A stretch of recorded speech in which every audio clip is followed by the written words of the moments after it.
You are now listening to Shotgun Sports, powered by Winchester. Recorded in the U.S. and streaming all over the world. We talk to shotgun shooters from all disciplines, world-class instructors, gun clubs, target setters, vendors, and industry-leading companies that fuel the sport. Make sure you subscribe to our podcast, leave us a review, and connect with us on social media. You can also catch our episodes on shotgunsportsusa.com.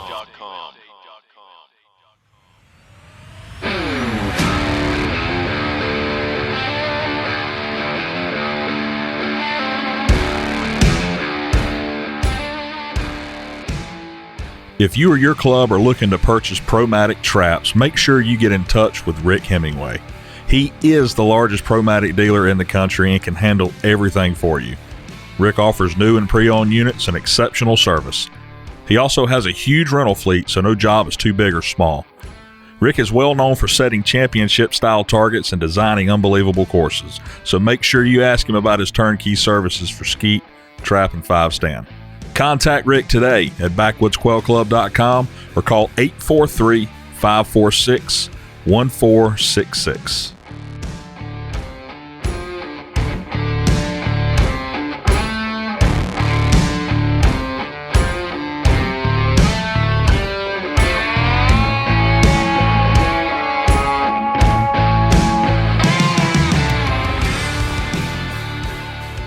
My guest today has been claiming titles in junior, national, and world events for years. In 2017, she claimed the national champion title and also earned the world champion title while shooting with Team USA in Moscow. She has a list of accomplishments on her resume that are truly amazing. Please welcome to the show, Dania Vizzi.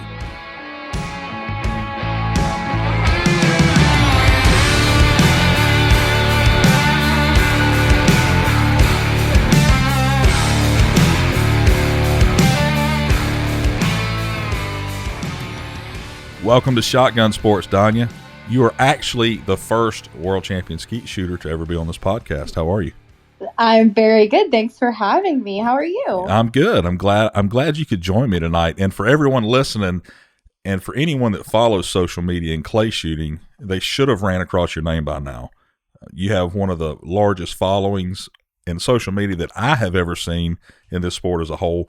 But just in case they haven't seen your name or know who you are, introduce yourself and maybe name a couple of accomplishments that you're most proud of.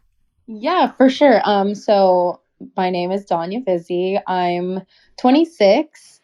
I'm on Team USA for skeet shooting. So I'm a world champion, world championships medalist, Pan American Games medalist, World Cup medalist, national champion.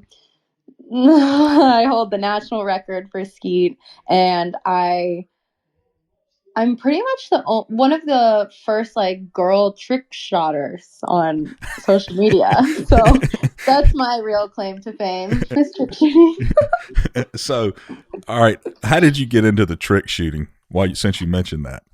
Okay, so I never really dabbled in it until recently. So I was always, when I was a little bit younger, I first started shooting. I was always so strict. So I thought, if I go to the range and I'm training, I can only train for skeet. Mm-hmm. It never really crossed my mind that you can make it really fun too. I'm not saying I didn't have fun training, but it was always just very serious for me.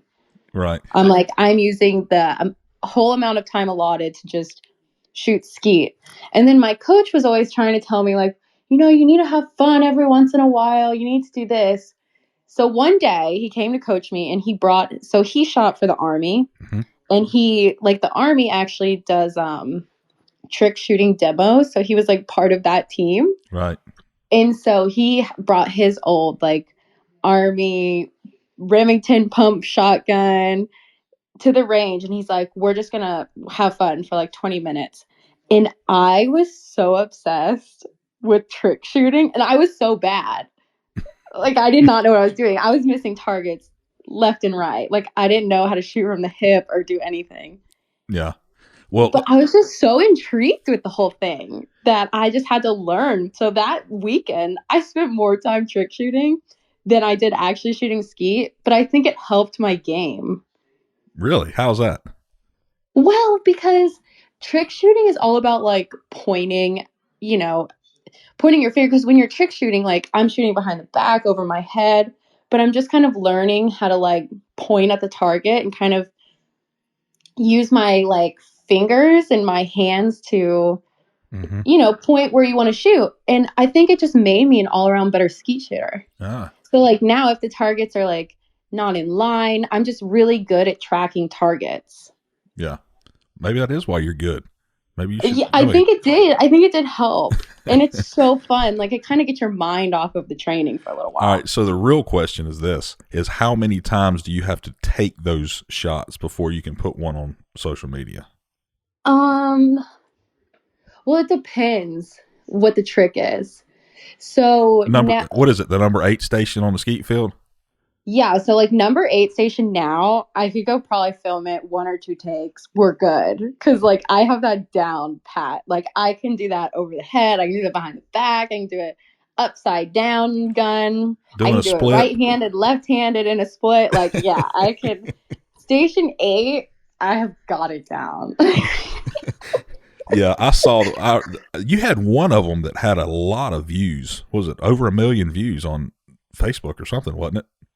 Yeah, it was, I think they're called Sport Bible, so they post like a lot of sport related content. Mm-hmm. And yeah, I think that one right now is over 4 million views, which is crazy to me. Like, Yeah.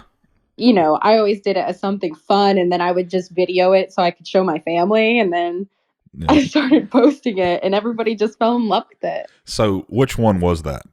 What were you doing in that video? So actually, they put a few of the videos together. So they Okay. put Okay. a couple of my trick shots together and Okay. use that. Well, now that you've gotten into skeet shooting, you've gotten into trick shooting. How about before you got into doing that? You have a pretty interesting story Yeah, of how of what you used to do. yeah, I started dancing. I my mom put me in dance when I was 2 or 3 years old. Like, most girls, their moms put them in dance class, so they can get a couple hours to themselves. Yeah. But I just really fell in love with it. I was pretty good at it at a young age. I was asked when I was 6 to join the competition team. Mm-hmm. So I started doing that. I loved it so much. It was something me and my mom did together. She drove me to all of my competitions, did my hair, did my makeup. And I really thought that that's what I wanted to do for my career. I went to the Juilliard school for a summer. I was like, Mom, I'm moving to New York. I'm going to Juilliard for college, and I'm going to become a professional ballerina. But I started shooting, and then all of that changed. I'm like, I am not dancing anymore. I'm going to become a professional shotgun shooter. Well, Change my whole career. now, how did that happen? How did you go from doing something since you were 2 or 3 years old and get into shooting? Yeah, so I started shooting when I was 17. So kind of right before that switch, like end of high school, I started shooting. My dad just one day was like, Dania, come to the range with me. I think he was going on a hunting trip with his brother. So he was going to practice. So he was just going to go shoot some sporting clays or trap or something. I don't even know at that time. Mm-hmm. But I was like, okay, Dad, yeah, I'll go. And I just kind of fell in love with it. Like for me, it was so empowering to like, control this gun and hit all these targets. It was just so fun and so different that I just kind of started going with him more and more. And then he bought me my first shotgun. And it was just kind of something him and I did together. So like I had something that I did with my mom and I had something that I got to do with my dad. Yeah. So for like a year, I was doing both. And then I was randomly at the range and there was like a national team coach there and he was like, did you know this is an Olympic sport? I think you'd be really good at it. Like I didn't even know that it was a competitive thing, let alone an Olympic sport. Right. So that got me really curious. Now, do you still dance at all, or did you just give it up completely? I mean, for fun, maybe here and there, but I mean, I pretty much gave it up completely when I started becoming competitive in shooting. Wow. That's pretty interesting that you can give up something that you love that much, and then get into something else that you really don't have a whole lot of, you don't know a whole lot about, and you're Yeah, successful in that as well. thank you. It was crazy. Yeah. So what made you want to shoot skeet and not something else, trap or sporting clays? Well, so when I started with American Trap, and it kind of just got boring for me after a while. So that's when I started shooting skeet. And then I wanted, like, my main goal was to always compete in the Olympics. And so Mhm. they don't have sporting clays in the it's not an Olympic sport. Right. So it was kind of for us between trap or skeet. And I kind of like never had that connection with trap shooting. So it was just from the beginning almost skeet for me. Did you shoot competitively in high school, or were you already out by the time you started shooting? No, I was pretty much out by the Okay. time I started getting big into shooting. Yeah. All right. So you shot American skeet and international skeet. So give me some differences there. We're Yeah. mostly sporting clays, like but Mm-hmm. give me the differences in American skeet and international skeet. Yeah. So same setup, like same 8 stations, high house, a low house, but the targets are a lot faster. Um, they're almost going twice as fast off the arm than American skeet. And then so we have doubles at every station. So in American skeet, you only have it at 4 stations, but in, international skeet, you have it at 7 of the stations. So everything but 8. So you're not shooting any incoming singles. So everything turns into doubles. Mm. And then you have to start with your gun down. So we have like a mark on our vest, kind of like where your elbow would be, and your gun has to be below that mark. How, And then the last one main difference is like when you call pull, the target doesn't instantly come out. So you have between like an instant to 3 second delay, and then any time between there, the target can release. how do you deal with that? I could not deal with that. Yeah, it is. It was probably that's sneakily the most challenging thing I think about it. Yes. Because we can't move our gun until it comes out or it's penalty. And there's no way to catch the timing of it. I mean, it's just different all the time. So you don't know Yeah, what it's going to do. yep, it's all like in the machine. So you have no idea. It's not even something like, oh, I've had a lot of 3 second ones. Now it's not like that. It's all just different. You just don't know. I got a strange feeling that if I was doing that when I called pull, if it was longer than a second, I think I would just try to shoot the first one from the hip. Yeah. It would just bother me that much. No, I know. It bothered me in the beginning too. And then when you're competing, the 3 seconds literally feels like an eternity. Yes. Yeah. So, Yeah. So do you think you dancing in competitions had anything to do with maybe your competition mode in shooting? Did that help at all? Maybe oh, relax you some? 100%. Because, in any sport, I feel like in shooting, especially because it's such a mental game, Mm-hmm. that, there's so many athletes who are so good at practice, but just cannot get it together when they're competing. Like they just can't emulate practice in competition. Mm-hmm. Like it takes so many years of experience to be able to handle the pressure, Right. especially in shooting because it's so mental. Yeah, that's right.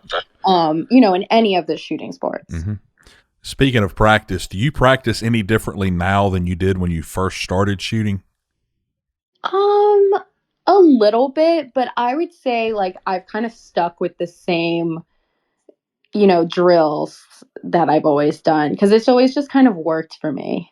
I was watching a video, I guess, that you did at SHOT Show one year, and someone was interviewing you and asking you about your practice, and you told them that you practiced in the morning and also in the evenings. Yeah, especially like before a tournament because, even being a sporting clay shooter, Mm-hmm. how different the light changes things. Right.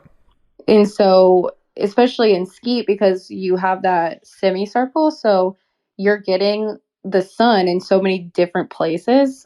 So, like, say in the morning, high one, like the sun is right in your face. So you have to be able to deal with that. And then same with like sunset, you have to be able to deal with the shadows of the houses. Mm-hmm. So your focal points kind of move depending on where the sun is. So I try to I try to practice in the morning and in the evening so I can, learn all of this How before I compete. how often do you practice? Like every day, a few times a week, or what's your practice Yeah, schedule? I mean, when it's competition season, I mean, it's a little bit different now with COVID and everything. Right. But in competition season, yeah, I'm practicing 6, 7 days a week. Do you have your own field, or do you go to a gun club? So I used to shoot at Silver Dollar, which was my home club for a long time. Right. And then I'd say 2 years ago, my parents bought some land and I built my own field, and that's where I shoot now. Must be nice to do that. Go out there by yourself and your dog. Yes, my dog goes with me every day. And he just lays around while you shoot? Yes, so it's so funny. So I found her outside of a gun range in Texas at a tournament. Uh-huh. And I just like took her home with me. You just thought she looked good. You just took her home with you? You didn't ask? Yeah, no, well, my mom was there too because at this time I was still staying at their house. So, I couldn't just bring home a random dog. So my mom was like, well, if you call your dad and he says yes, then you can bring her home, thinking he's going to say no. Mm-hmm. But of course, he's like, oh, yeah, bring her home. So she's been with me ever since. What kind of dog is she? So she's half lab, half blue healer. There you go. You got you a buddy to go shooting with you. Yeah, she's the best. I mean, she does not care about gunshots. She kind of just like runs around while I'm shooting. She's great. You brought up a coach earlier in the conversation. Who is your coach? Yeah, my coach is Todd Graves. So he's a 4-time Olympian, Olympic medalist, shot for the Army for 26 years. So it's crazy. So he's the only person to ever medal at a World Cup in all 3 Olympic disciplines. Mm-hmm. So he's the only person to ever really shoot both disciplines. Really? That's Well, because I would never go to a World Cup in trap. Like I would never make a team because I don't practice trap. Yeah. Same. There's nobody who like does cross disciplines like that. Mm-hmm. And so back then we had 3. So we had trap, double trap, and skeet. And so he's actually medaled in all 3 events, which is crazy. Wow. So I mean, it's hard for us to make a team in 1, let alone make a team in 3. Yeah. So. Well, he did it. So he's the only one to do that? Only one, yep. It's pretty crazy. Wow. Well, you're a world champion. I mean, what'd you win? Yes. What year did you win the world championship? 2017. And where was that at? It was in Moscow, Russia. Oh, wow. Yeah, kind of awesome. Talk about that for a second. How was that trip? Did you like it? Yeah, I mean, I loved it. So that was actually my first. I had medaled at 3 world championships before that as a junior. So I had like 1 junior world championship. So this was my first time ever competing as like in the open category. Mm-hmm. So like with all of the women. And so I was like kind of nervous. Like I really wasn't expecting anything. Like I had been training really well, but I kind of knew, I'm like, well, this is my first time. So I can't really like, I'm shooting with all these Olympic medalists, world champions. I'm like, I think I'm going to do well, but I had no idea I was going to win. Mm-hmm. And so it's crazy. So that was the only match like my dad has ever gone with me overseas. So he got to see me win. Wow. Which was just crazy. It just happened to be the right tournament. Yeah. So, but just, yeah, that was like the best day of my life. Oh, I'm sure winning a world championship for anybody that's in clay target sports would probably be the best day of their life as well. Mm-hmm. Yeah, it was just amazing. So you've talked about the other wins that you have. Explain what those are. World Cups and. Yeah, so we have about 5 or 6 World Cups a year, and then we have 1 World Championships. Mm-hmm. And then Pan American Games is every 4 years, but it's the year before the Olympics. Okay. So I medaled in Pan Am Games in 2019. Now, have you ever qualified for the Olympics? No. I'm sure next on your list? That's the end goal. When talking about skeet and someone at your level, they have a selection process. Could you explain what goes on at the selection? Yeah, so for the US, we have the best shooters in the world. So for us to make a selection, like to make a team, is almost as hard as going to win a World Cup. Yeah. Because the level of our shooters is just amazing. They're all great. Like our top 6 or 7 women, you could send any of us to a World Cup and like we would medal because we're all just so good. We're all great. Yeah. But so what we do is we have 2 selection matches a year. So we have one in the fall, one in the spring. So it's 250 targets plus a final. So the top 6 athletes shoot a final. And then from the fall match, you go to like the first 2 or 3 World Cups. And then the spring match, whoever wins that, you'll go to the next 2 or 3 World Cups. But the World Championship selection is both of them combined. So you have to do well in fall and spring to make our World Championship team. So at these selection matches, there's just people everywhere trying to get on one of these teams? Yeah, because anybody can come shoot our selection matches. Okay. So you don't have to be like part of Team USA or be invited or anything. Like anybody can come shoot our selection matches, which I think is really cool. Yeah. Like I know some of these other sports, you have to be like invited or have prior accolades or something to, go to these events. But for us, it's anybody. So it's kind of cool. So the person that misses the least is the winner out of this 250, correct? Yes. Okay. And then if you have, so when that's over with and you have, I'm just pulling numbers here, you have 50 people. What's the next thing? You got to shoot off, so to speak? Is that what you call it? Well, for us, so the top 6 like go into a final. But it's not, for us, it's not like, American trap or American skeet where everybody pretty much shot 250 out of 250. Mm-hmm. Like we miss in our game, like we don't really shoot perfect 250s very often. So yeah, it's, you don't really get that same type of like shooting off as you do in like the American games. I got you. Because at the Grand at American Trap, you're having 200 people shoot off for shooting 200 straight. Like we don't have that. Our top 6 people shoot a final. So like depending on how you place in these finals, you get like extra points. So kind of like extra targets. And then after that, the top 3 make the team. Do you ever go shoot sporting clays or trap that you don't like? Do you ever do any of those two? I shoot sporting clays a lot for like charity shoots. Mm-hmm. But I love sporting clays. Like, I could see myself as a sporting clay shooter. Well, why don't you go? I do. I love it. But I don't think I'm good enough to compete yet. Well, or go to the tournament. You heard what Winchester did, right? Well, yeah, they have a women's tournament now. I need to go. That'll probably be my first competition right there. There you go. Just to support. I'm not going to do well, but that's fine. Well, you ought to go. That'd be neat. Yeah, I would love to. I think it's so great that they're doing that. So when you win the Olympics, are you going to say, all right, I'm done with this, let me go do sporting clays now? Yeah, like I'll retire and then I can shoot sporting clays for fun. Let's talk about other things that you do. You don't just shoot. Okay, you're involved with several different groups. Turning Point, Tampa Bay Young Republicans. Mm-hmm. Kind of tell me what that is exactly. Yeah, I really did not start getting into politics until, fairly recently, within the last year, just because you just see so much happening now. It's just so relevant to everybody's lives, like the lockdowns. Yeah. And like for us, gun rights. Right. Even out of shotgun shooting, I love shooting like my AR. I love shooting pistols. Yeah. I'm not going to have somebody come to my house and say, give me all your ARs. Like, it's not happening. Right.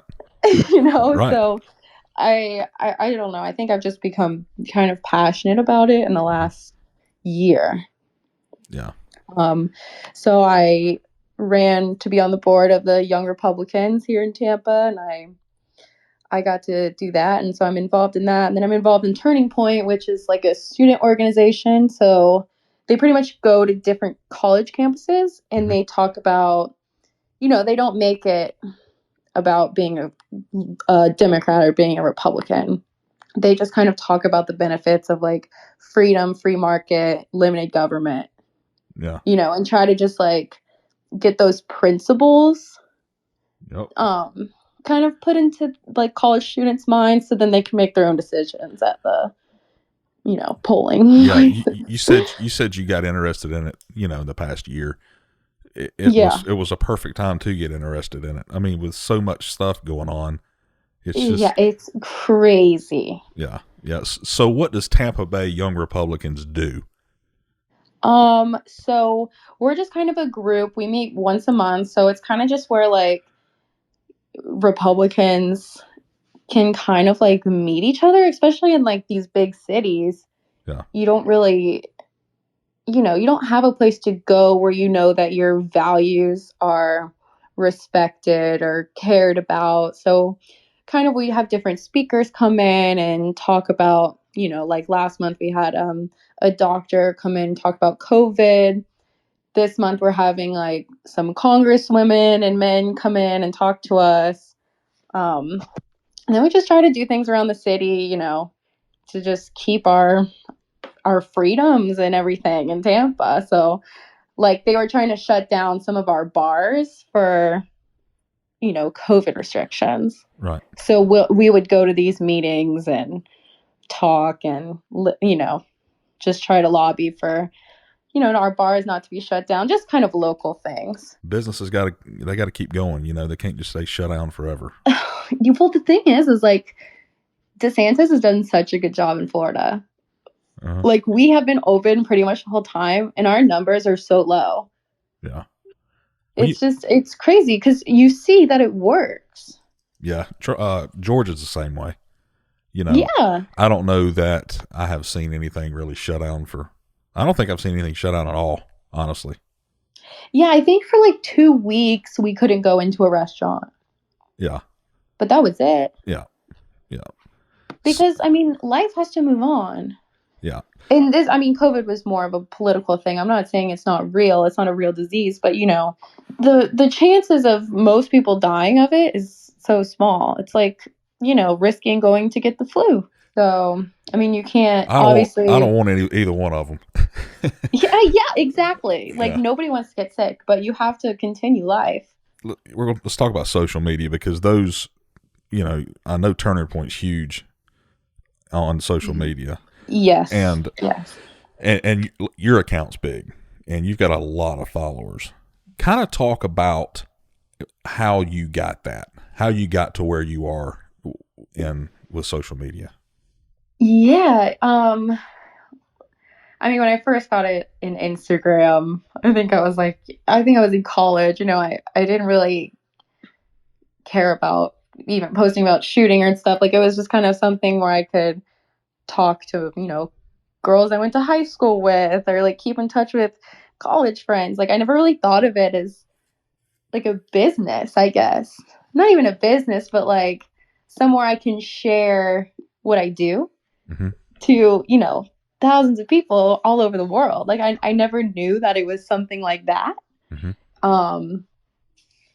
And I started like caring. I'm like, you know what? I need more followers. Like maybe it'll help with sponsorships. But when I stopped caring about, the number and just started making content that people wanted to see is when I started seeing my page grow. And quality content. Exactly. Like so many people are just worried about the number and it doesn't move unless you make things that your followers want to see or like your niche or whatever. Do you think how many followers do you have on Instagram, Dania? Like maybe 87,000, I think. Yeah. Do you think that has helped with your sponsors? And do you think that it would help other people with sponsorships as well? Yeah, I mean, it definitely helps because of the world that we live in now. I mean, 20 years ago, sponsorships was based solely on performance. Right. But now it's based more on character, because like you kind of see one's character through social media and stuff. And you have to be good at what you do. I mean, you can't just have a billion followers and not be good, because that doesn't work either. Like nobody wants to represent somebody who's not winning, even though they're having a million followers, you know? Yeah. Yeah. But it does help, because you can grow so much as a brand on social media, because so many more people get to see your company or your brand. So yeah, I definitely think it helps with sponsorships for sure. Since you brought up sponsors, who are you sponsored by? Winchester for ammunition, Mm-hmm. and then Perazzi for my shotgun, Laporte for my targets and traps. I'm trying to think who else. Silver Dollar, my old gun club, still sponsors me. Those are Brownells is a big sponsor of mine too.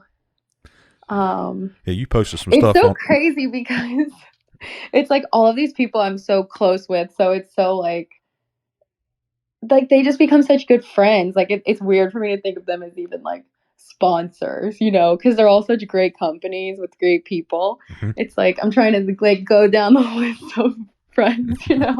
Brownells, you had some neat content from Brownells when you built an AR with them. Yes. Yeah, I got to. That was so cool. I've never built. I've never built a gun.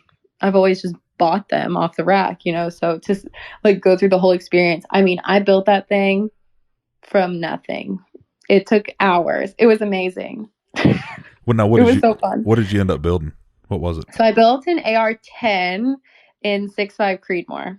And what are you going to do with that? You going to hunt with it? Yeah, I want to hunt with it. I really love shooting just like long distance. Mm-hmm. For me, like shooting steel at like 500 or farther, and you hear the shot and then you hear nothing. And then like 3 seconds later, you hear the ding. It's so fun for me. So I really just wanted to build like a long distance accurate gun. And so that's what we picked. So you like to hunt. What do you hunt? I mean, mostly I like bird hunting, obviously, because I'm a shotgun shooter. I like turkey hunting. I like duck hunting, pheasant. But I don't know if you can shoot any of those with that AR-10. No. I would like to shoot a deer with it this year. Okay. All right. That's probably what I'm gonna do. Let's talk about SHOT Show for a minute. You're a big fan of SHOT Show, and normally if someone goes there, they can find you there. Yeah, so I normally go to SHOT Show with Perazzi. We have so much fun. Yeah. Such a good time. You know, I went to SHOT Show a few years ago with Beretta, and it is unbelievable. That place is unreal. It is. Like I've been, oh my God, how many times have I been? Like 5 or 6 times. I've never seen the whole thing. No, they gave me some weird stat that like you could walk, if you wanted to see it all, you would have to start in the morning and you would have to end when it closed, and you could only spend like 5 seconds at each booth. Yeah, no, it is really wild. So the first time I went, I've heard so many stories. I'm like, yeah, it can't be that big. And that was the first time I'd ever been to Vegas either, so I didn't get like how grand everything is in Vegas. Yep, same with me. But I went there and I was just shell shocked. I'm like, this is the most amazing thing I have ever been to. Yes, it's crazy that just the amount of things that, and SHOT Show isn't to go buy things. It's all the new stuff coming out. Yeah, you're just looking. Like you can't even legally buy anything at SHOT Show. But it's so fun, and just like to meet all of the people. And then it's kind of a place where I like see friends of mine that I only get to see once or twice a year. Yeah. So it's cool to go there and connect with the people that you don't see very often. Yeah. And it was bad they didn't have it this year. You know, I was kind of... No, I know. I'm so upset. You wanted to go, didn't you? Yeah, like I live my year for SHOT. Really?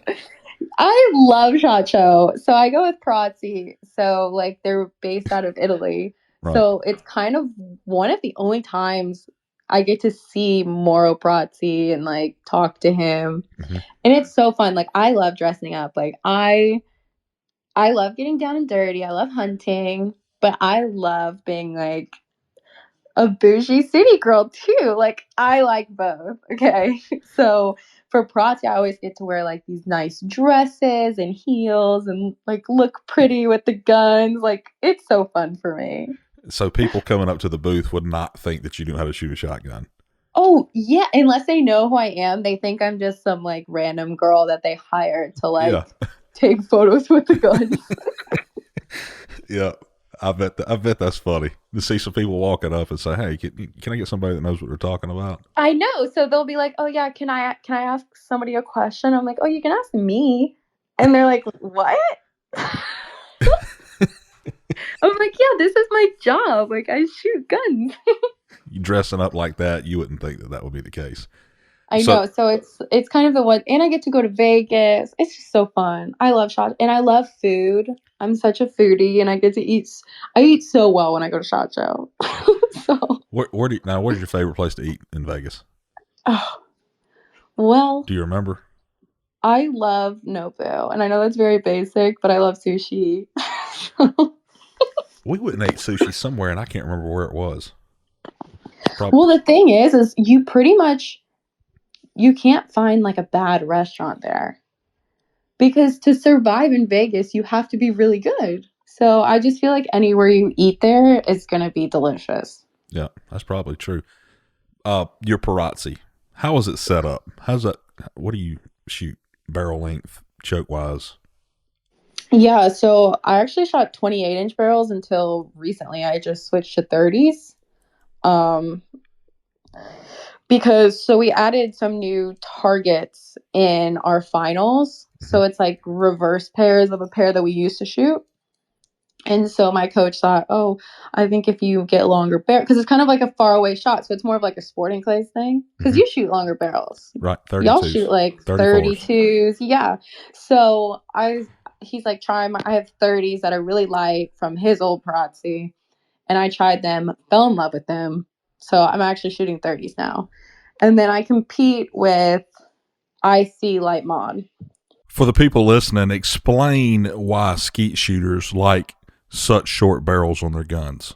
Well, yeah, so for us, the targets, well, for y'all, like, you have some targets that you have to wait forever, like, so you kind of need that, like, slow, like, longer barrels, heavier, but our game is so fast, like, especially we have to mount it. So you have to start from a really low mount. So you kind of want it a little lighter, a little shorter. And it's just everything's happening so fast. Yeah. That's why we've always shot short barrels. Is the mount something you practice a lot, or is it something that you pretty much have down? Okay, now I do. But in the beginning, that's all I did was like mount at my house. Yeah.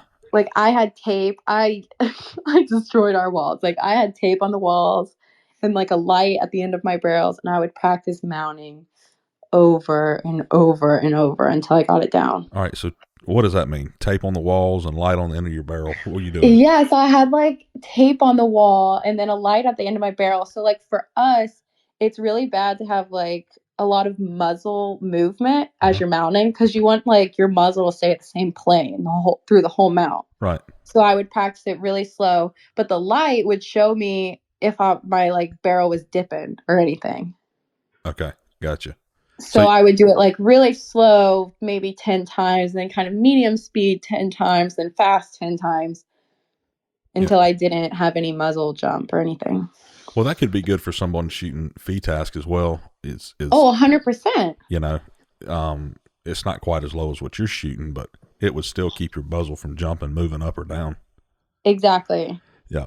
Now, are you coaching?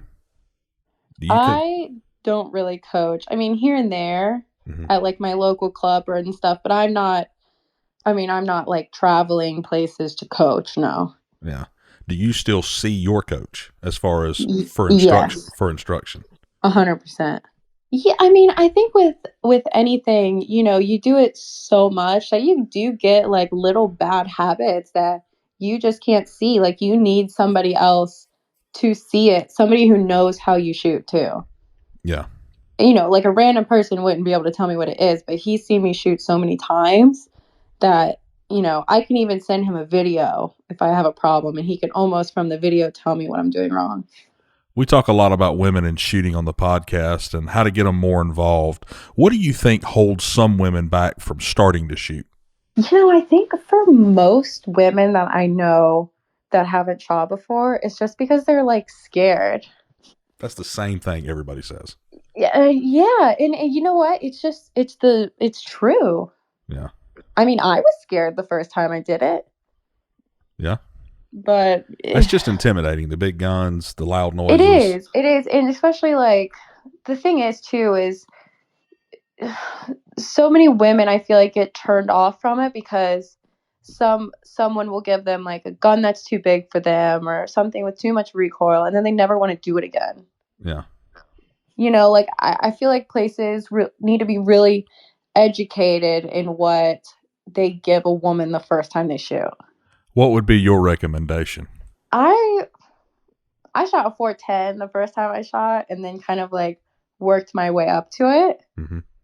So I'm not even saying you have to, you know, go that Extreme. Low, but just something with light recoil, something smaller, you know, and just be taught the right way instead of just like throwing them out there. Like teach them how to hold it, because that makes such a difference in recoil if you just know how to hold it properly. Yeah. That is true. That's what I tell every girl I shoot. I'm like, listen, the tighter you hold it, the less you're going to feel it, because you never think that. You think if you're kind of like keep it away from you, it's going to hurt you less. But in reality, it's doing the opposite. Yeah. If you were going to give women advice that do not shoot, what advice would that be? Yeah, I mean, definitely, I think go out with somebody. It doesn't even have to be like a professional coach or anything. Just somebody who kind of knows what they're doing. Because first of all, if you're not going to hit a target, you're not going to have fun and you're never going to come back. Yeah. You know what I'm saying? Like if you go out there and you shoot 50 and you don't hit one, like you're not going to want to come back. I got a strange feeling that if I went out there and shot what you're shooting, I probably wouldn't hit half of them. No, you would, because you're a sporting clay shooter. You'd be good. You guys have good instincts. Yeah, but when I got to mount that thing down there by my belt, I don't think I could get it up fast enough. No, but that's me. But the opposite in sporting clays, like those targets where I have to wait, I am so bad. Now, when you go shoot, like if you go shoot around the sporting clays, do you find yourself mounting low gun? Oh, I always do. I cannot shoot mounted. Really? I can shoot better from the hip than I can mounted. Like, even when I shoot American Trap, I struggle with like the whole mounting thing. Really? I don't know what it is. Yeah. But when I shoot sporting clays, I shoot at least like FTASC, you know, like low gun. Something about being behind the barrel is just, I can't do it. You know, you probably don't even notice that you're mounted when you're pulling the trigger on your skeet targets. No, because you're so focused on the target. All of that stuff really, it probably in a shot takes 5% of what I'm thinking about. Like the 95% is just looking at the target and where it's going. Now, how repetitious is skeet? Very. Like when I train, I'm shooting the same target, you know, 6, 7, 8 times. And then, you know, I try not to miss it, and then I'll move on to the next one. Yeah. So that's kind of my thing. It's like, maybe I'll have to shoot a pair from each station 5 times. But if I miss it, like it has to be 5 times in a row. So if I miss one, then I have to start over. Mm-hmm. So it kind of gives you some, because it's hard to emulate competition pressure in practice. Like you can't. So it gives you a little bit of pressure because you don't want to do it again. Yeah. Well, and there's not a lot of ways to replicate the competition side of it. Yeah, like you can't really. So that's the only way I do it. Or I'll try to shoot a round, so I'll shoot a round, but I have to shoot it perfect. So say I'm, 3/4 of the way done and I miss a target, and I have to start over. We've bet money, we've bet lunch, we've done it all, and we just end up laughing and don't. Yeah, exactly. But especially so I'm training by myself. So it's like there's not even somebody I can kind of compete with mentally. So you go out to your land and shoot by yourself?